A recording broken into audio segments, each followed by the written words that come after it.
నమస్తే. ఇన్నాళ్ళు నన్ను సపోర్ట్ చేస్తూ, ఎంకరేజ్ చేస్తూ మీ ప్రేమని నాకు అందిస్తున్న ప్రతి ఒక్కరికి కృతజ్ఞతలు. అలాగే ఈ వీడియో కూడా ఖచ్చితంగా మీకు ఉపయోగపడుతుంది. లైక్, షేర్ అండ్ సబ్స్క్రైబ్ చేసి మీ సపోర్ట్‌ని నాకు అందించండి. అలాగే ఈ వీడియో పట్ల మీకున్న అభిప్రాయాన్ని కామెంట్ సెక్షన్‌లో కామెంట్ చేసి తెలియజేయండి. ఇప్పుడు వీడియోని చూద్దాం.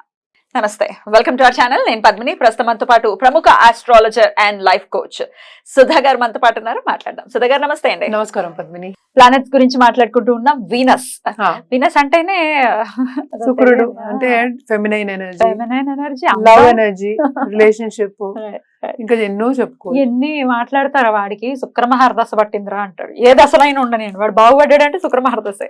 అంతే అన్ని అంత మంచి మంచి సేయింగ్స్ ఉన్నాయి ఆయనకి, బోల్డ్ అంతా. అయితే నిజంగానే అసలు శుక్రుడు ఇట్లాంటి రోల్ ని ప్లే చేస్తాడా? ఎక్కడెక్కడ ఉంటే ఆయన బాగా బలంగా ఉంటాడు, మంచి మంచి రిజల్ట్స్ ఇస్తాడు. ఎక్కడ ఉంటే మనకి ఇబ్బంది పెడతాడు. మరి శుక్రుడు బాలేని వాళ్ళు కూడా ఇబ్బంది పడే వాళ్ళు ఉంటారు కదా. ఏమిటంటే శుక్రమహాదశ అన్నారు, ఏమీ లేదు మేము నీచంలోకి వెళ్ళిపోయాం ఇంకా అనే వాళ్ళు కూడా ఉంటారు. మరి ఎట్లా అండి శుక్రుడు బ్యాలెన్స్ చేయాలి? నేను చెప్పినట్టు జాతకం అనేది సింగిల్ గా మనం ఏం చేయలేము. రైట్.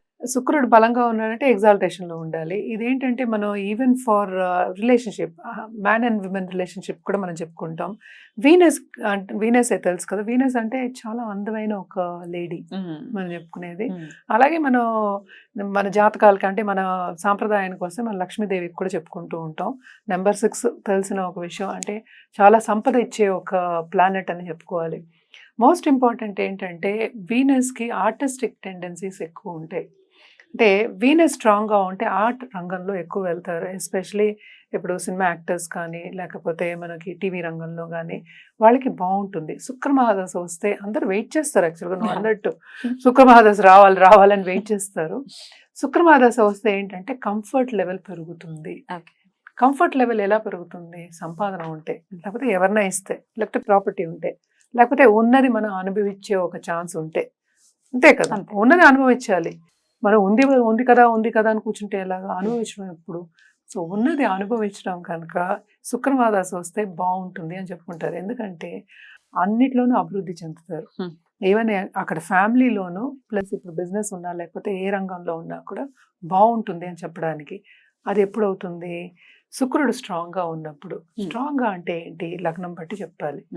సో వీనస్ ఎక్కడ ఎగ్జాల్టేషన్ మనకు తెలుసు, మీనంలో ఎగ్జాల్టేషన్ అవుతుంది అంటే జూపిటర్ హౌస్లో, అంటే అది ఎక్స్పాండ్ అవుతుంది. అలాగే స్పిరిచువాలిటీ కూడా ఇస్తాడు శుక్రుడు.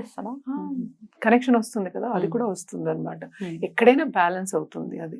సో అన్నీ ఉంటాయి మనలో, మనం ఏది జాగృతం చేస్తాం అది వస్తుంది మనకి.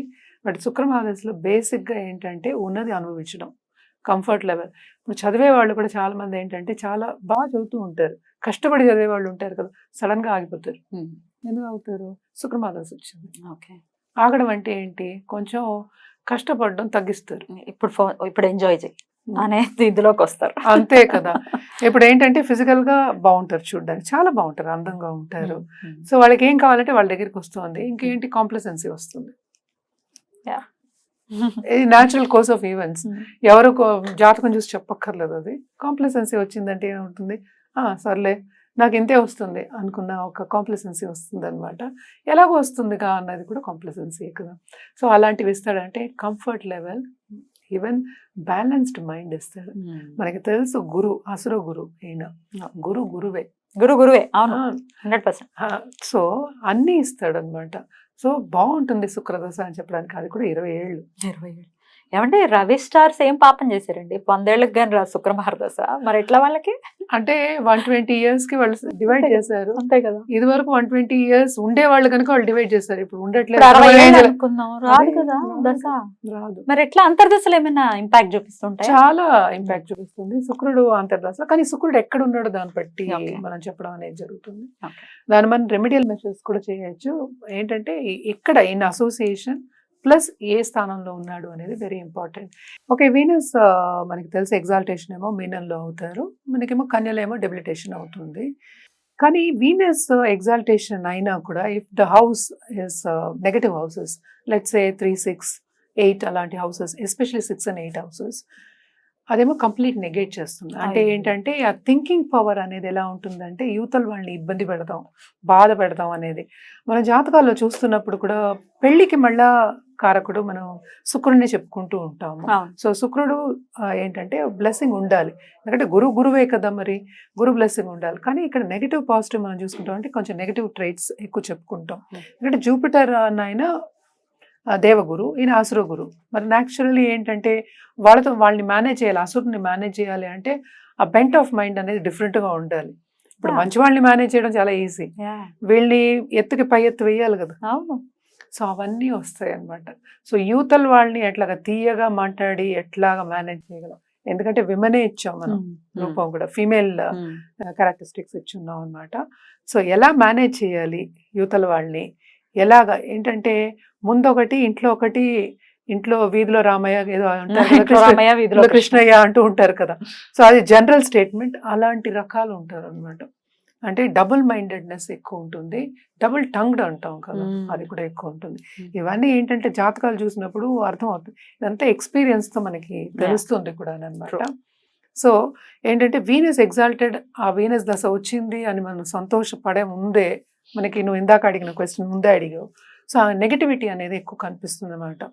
సో ఇలాగ మ్యారేజ్ కూడా మనం చెప్పినట్టు ఒక ఇన్స్టిట్యూషన్, అది మ్యారేజ్ అనేది ఒక ఇన్స్టిట్యూషన్. మనం 100 ఏళ్ల పంట అన్నాం, అందుకనే ఇన్స్టిట్యూషన్ అన్నాం మనం. ఆ ఇన్స్టిట్యూషన్ కూడా మనకి ఏంటంటే నెగటివ్ ట్రైట్స్ అనేవి, నెగటివ్ ఎఫెక్ట్స్ అనేవి కనిపిస్తాయి. ఇప్పుడు దాంట్లోనే కనిపించినప్పుడు లైఫ్ లో ఎందుకు కనిపించదు? కరెక్ట్. మరి బలోపేతం చేసుకోవాలంటే ఎట్లాంటి రెమెడీస్ చేసుకోవాలి? జనరల్ గా అయితే మనం చెప్పేది ఏంటంటే, మనం జెమ్ స్టోన్స్ చెప్తాం, మనం వజ్రాలు చెప్తాం, డైమండ్స్ 20 cents నుంచి, నేను క్యారెట్స్ చెప్పట్లా, 20 cents నుంచి 20 cents నుంచి వేసుకోవాలి. అండ్ ఆల్సో ఏంటంటే మనం ఎక్కువ చెప్పేది పసిడిలోనే చెప్తూ ఉంటాం అనమాట. ఇప్పుడు ప్లాటినం కూడా చెప్తున్నాము, that is a different matter. And లక్ష్మీదేవికి ఎక్కువ పూజ చేయాలి అని చెప్తూ ఉంటాం. నేను ఇంకోటి కూడా ఎప్పుడు చెప్తూ ఉంటాను, ఒక ఫ్యామిలీ కింద పెట్టుకుని పూజ చేయండి. అంటే ఏంటంటే లక్ష్మీదేవి, విష్ణుమూర్తి, ఒక దంపతులు అలాగా చేయడం, సత్యనారాయణ వ్రతం చేయడం, ఇలాంటివన్నీ చేసుకోవచ్చు అనమాట. సో ఇవన్నీ చేసినప్పుడు ఏమవుతుందంటే కొంచెం బలపరచడానికి ఆస్కారం ఉంటుంది. అదొకటి కాకుండా మనం ఏంటంటే ఎక్కువ శుక్రుడికి మాత్రం జపాలు ఎక్కువ చెప్తాను నేను, జపం చేసుకుని దానం ఇవ్వమని చెప్తూ ఉంటాను అనమాట. అవి బాగుంటుంది. అండ్ ఆల్సో కలర్స్ మనం యాడ్ చేసుకోవచ్చు వార్డ్రోబ్లో, వైట్ కానీ పింక్ కానీ లైట్ కలర్స్ యాడ్ చేసుకుని, మనకి ఈ కాలంలో అన్ని కలర్స్ మనకు వచ్చేస్తున్నాయి, ఇదివరకు అయితే కొంచెం కష్టం ఇలాంటివన్నీ రావడం కనుక. సో ఇప్పుడు అన్ని వస్తున్నాయి కనుక అవన్నీ చేసుకోవచ్చు, బాగుంటుంది తప్పక. ఏంటంటే బాగుండాలి, డెఫినెట్ గా లక్ష్మి అనుగ్రహాన్ని ఖచ్చితంగా పొందాలి అని మనస్ఫూర్తిగా కోరుకుంటూ చాలా బ్యూటిఫుల్ గా ఎక్స్ప్లెయిన్ చేశారు. ఇక నెక్స్ట్ ఎపిసోడ్ లో 7 కేతు గురించి మాట్లాడుకుందాం. థ్యాంక్ యూ సో మచ్ అండి. నమస్తే. నమస్కారం.